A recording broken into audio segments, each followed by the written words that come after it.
Major Mukund Varadarajan की प्रेरणादायक कहानी। राजपूत रेजिमेंट के वीर योद्धा। मेजर मुकुंद वरदराजन का जन्म तमिलनाडु में हुआ था। बचपन से ही उनके भीतर देशभक्ति की भावना कूट कूट कर भरी हुई थी। उन्होंने भारतीय सेना में शामिल होने का सपना देखा और अपनी कड़ी मेहनत और समर्पण से इसे सच कर दिखाया। भारतीय सेना में अपने अदम्य साहस, उत्कृष्ट नेतृत्व और निस्वार्थ सेवा के लिए जाने गए मेजर मुकुंद ने अपनी पहचान राजपूत रेजिमेंट में बनाई। यह रेजिमेंट बहादुरी और शौर्य के लिए प्रसिद्ध है और मुकुंद ने इसमें शामिल होकर इसकी परंपरा को आगे बढ़ाया।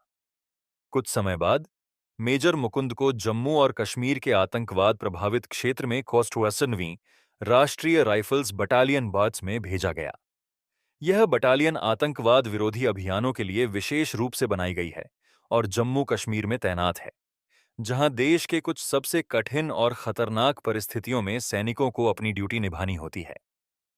यह एक ऐसा क्षेत्र है जहां हर कदम पर जोखिम होता है और यहां की हर मिशन में बहादुरी और धैर्य की जरूरत होती है। अप्रैल 2014 का वह दिन था जब मेजर मुकुंद और उनकी टीम को एक अत्यंत खतरनाक मिशन सौंपा गया। उन्हें सूचना मिली थी कि शोपियां जिले में कुछ आतंकवादी घुस आए हैं, जो बेहद खतरनाक थे और स्थानीय नागरिकों के लिए बड़ा खतरा बन चुके थे। ये आतंकवादी एक घने जंगल में छिपे हुए थे, जिससे उन तक पहुंचना और भी मुश्किल हो गया था। ऐसे हालात में आतंकवादियों का सामना करना अत्यंत कठिन और जोखिम भरा था। लेकिन मेजर मुकुंद ने इस मिशन को न सिर्फ स्वीकार किया, बल्कि इसे पूरा करने के लिए अपने साथियों का हौसला भी बढ़ाया। उन्होंने सभी को प्रेरित किया कि चाहे हालात कैसे भी हों, उनका लक्ष्य आतंकवादियों का खात्मा करना और निर्दोष नागरिकों की सुरक्षा करना है। मिशन के दौरान मेजर मुकुंद ने अपने नेतृत्व और साहस का अद्भुत प्रदर्शन किया। वे खुद अपनी टीम के सबसे आगे रहकर उनका नेतृत्व कर रहे थे। आतंकवादियों के साथ मुठभेड़ के दौरान उन्होंने व्यक्तिगत रूप से 3 आतंकवादियों को मार गिराया, जो बेहद कठिन और चुनौतीपूर्ण था। उनकी इस वीरता से उनकी टीम का मनोबल बढ़ गया और उन्होंने दुश्मनों के सामने डटकर सामना किया। यह एक बेहद खतरनाक मुठभेड़ थी, जिसमें गोलियों की बरसात हो रही थी और हर पल खतरे से भरा हुआ था। इस मुठभेड़ में मेजर मुकुंद को गंभीर चोटें आईं, लेकिन उन्होंने अपनी चोटों की परवाह किए बिना अपने कर्तव्य का निर्वहन किया।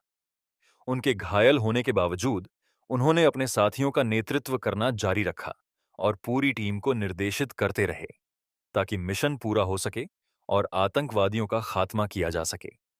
उनकी यह अदम्य इच्छा शक्ति और देश के प्रति समर्पण सभी के लिए प्रेरणादायक थी। अंततः इस कठिन मिशन को सफलतापूर्वक पूरा किया गया, लेकिन इस दौरान मेजर मुकुंद वीर गति को प्राप्त हो गए। उन्होंने अपनी आखिरी सांस तक देश की सेवा की और अपने कर्तव्य को सर्वोपरि रखा। मेजर मुकुंद के इस असाधारण साहस, निस्वार्थ सेवा और सर्वोच्च बलिदान के लिए भारत सरकार ने उन्हें मरणोपरांत अशोक चक्र से सम्मानित किया।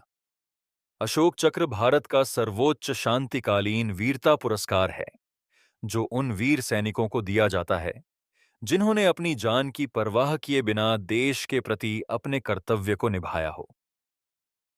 मेजर मुकुंद का यह बलिदान न केवल उनके परिवार के लिए, बल्कि पूरे देश के लिए गर्व की बात है।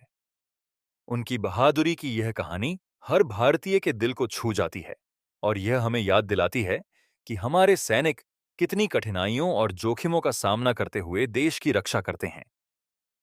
मेजर मुकुंद वरदराजन की यह कहानी त्याग, वीरता और देशभक्ति का प्रतीक है। उनका जीवन हमें यह सिखाता है कि एक सच्चा सैनिक अपने देश के लिए किस हद तक समर्पित हो सकता है। उनके बलिदान ने देश के युवाओं को एक नई प्रेरणा दी है और उनकी यादें हर भारतीय के दिल में बसी हुई हैं। उनकी बहादुरी और समर्पण आज भी लाखों लोगों को प्रेरित करती है। वे अपने पीछे एक ऐसी विरासत छोड़ गए हैं जो हमेशा हमारे लिए प्रेरणादायक रहेगी। उनके इस महान बलिदान को सलाम करते हुए हम सबको गर्व होता है। कि हमारे देश के पास ऐसे वीर योद्धा हैं जो अपनी जान की परवाह किए बिना देश की सुरक्षा के लिए अपने प्राण न्यौछावर कर देते हैं।